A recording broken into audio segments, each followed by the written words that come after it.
Hello, hello, hello. Good morning. This is Renz TV again. Our videos for today ay magluluto tayo ng KBL.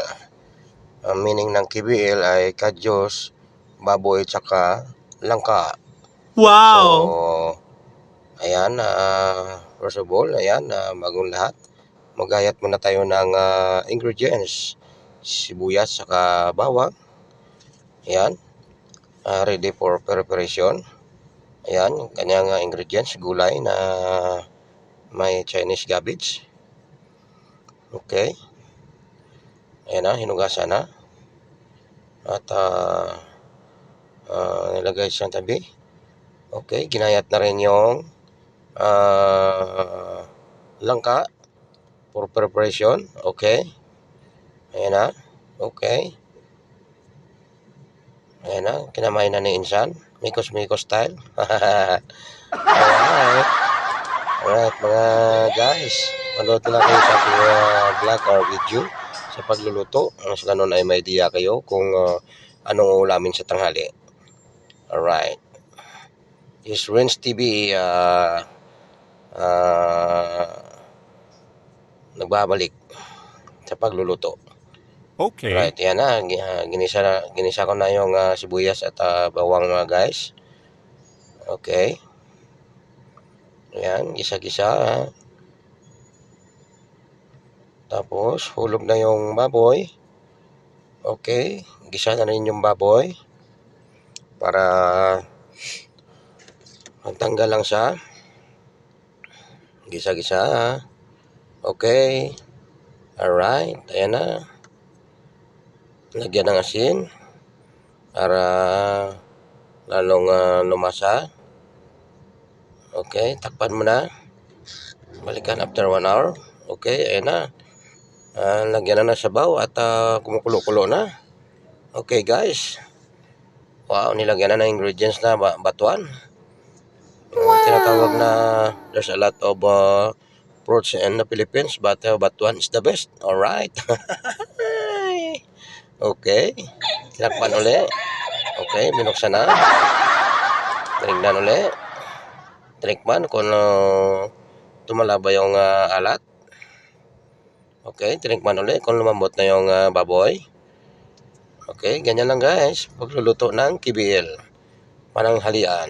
Sarap yan guys. Lutong Pinoy. Lutong buhay. Wow. Alright. Okay.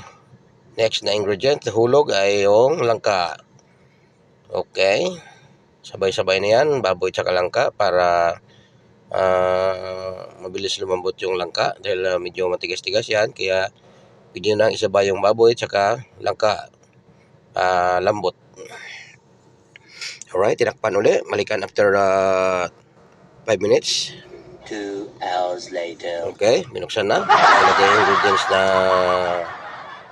sili. Okay.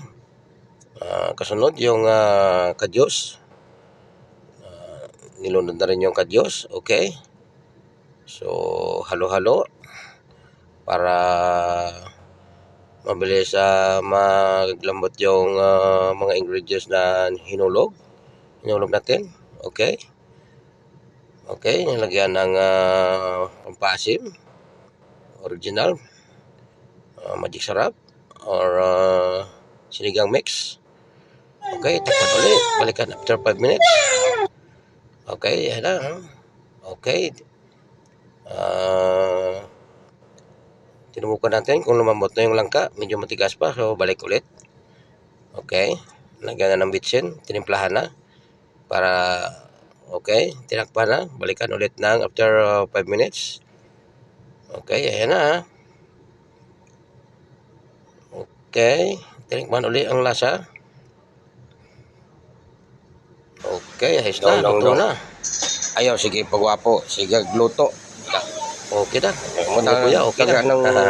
Luto na ito guys. Buhok yung luto mo dong. Yawa. Ready for pananghalian na yung ating KBL. Alright, ganyan lang magluto ng KBL guys. Simple-simple lang. Masarap siya pananghalian yan. Medyo dami-damihan ng sabaw para hindi mabitin sa sabaw. Okay, ayun na, nilublog na yung last na ingredients, yung dahon ng Chinese cabbage. Okay.